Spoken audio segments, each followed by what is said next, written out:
Imagine this: a woman disguised as a man rises through the sacred ranks of the Catholic Church and is crowned as the Pope. For years, no one suspects the truth until one day it's revealed in the most shocking way imaginable. Is this just a myth or a hidden chapter of history?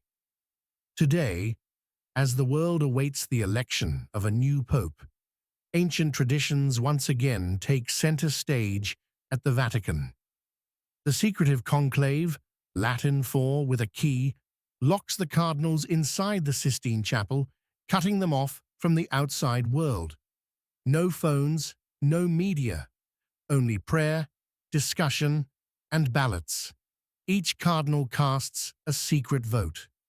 If no one secures a two-thirds majority, the ballots are burned with a chemical that produces black smoke. Black smoke means no pope yet. But when a decision is finally made, white smoke rises, signaling to the world that a new spiritual leader has been chosen. The newly elected pope steps onto the balcony of St.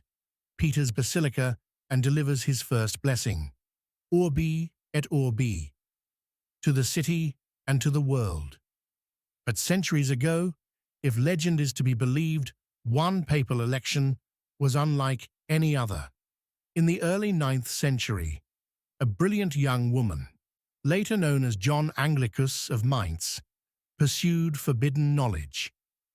Following her lover to Athens, she disguised herself as a man to study philosophy, theology, and the liberal arts, subjects inaccessible to women. Her intellect was unmatched. In Rome, she rose rapidly through the church's hierarchy, from curial secretary to cardinal, and eventually to the papacy itself. For 2 years, 7 months, and 4 days, she led the Catholic Church, hidden behind sacred robes. Until one day, during a grand public procession from St. Peter's Basilica to the Lateran Palace, tragedy struck. Amidst the cheering crowds, the Pope collapsed and gave birth. The revelation stunned the city. The Pope was a woman. According to various accounts, the enraged crowd dragged her behind a horse and stoned her to death. Other versions claim she was quietly deposed and sent into exile, living out her days in repentance. The Church, shaken by the scandal, reportedly altered its traditions. A new ritual was said to be born: a special marble chair, the sedia stercoraria, a throne with a hole in the seat. Each newly elected pope would sit upon it. A deacon would discreetly confirm the pope's masculinity, allegedly declaring, "Du os habet, et benech pendentes." He has two, and they dangle nicely. But was any of this real? The first mention of a female pope appeared not during her supposed lifetime, but 4 centuries later, in Jean de Mailly's 13th century chronicle. Later, Martin of Opava's Chronicon Pontificum expanded the tale, giving her a name, a history, and a dramatic fall from grace. For centuries, the story was widely accepted. A bust of the female pope even stood in Siena Cathedral, until it was quietly removed after protests in 1600. During the Protestant Reformation, the story gained new life. Protestant writers embraced it as proof of Catholic corruption, while Catholic historians fought to dismantle it. The 17th century Protestant historian David Blondel ultimately demolished the legend's historical credibility, showing that there was no room between the reigns of Leo IV and Benedict III for an undiscovered papal reign. Still, the legend persisted. Other stories grew around it. Some claimed that after Pope Joan's exposure, blood rained from the skies in Brescia for 3 days.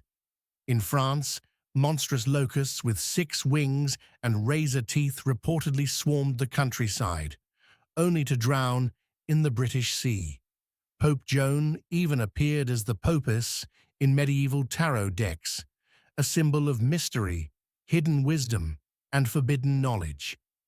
Over time, different versions of her story emerged. In one, she was not executed but confined, her son eventually becoming the Bishop of Ostia. In others, she simply vanished from official records, her memory buried in shame. Modern historians overwhelmingly view Pope Joan as a medieval myth, born from political tensions, anti-papal sentiment, and the human love of extraordinary stories. The timing doesn't fit.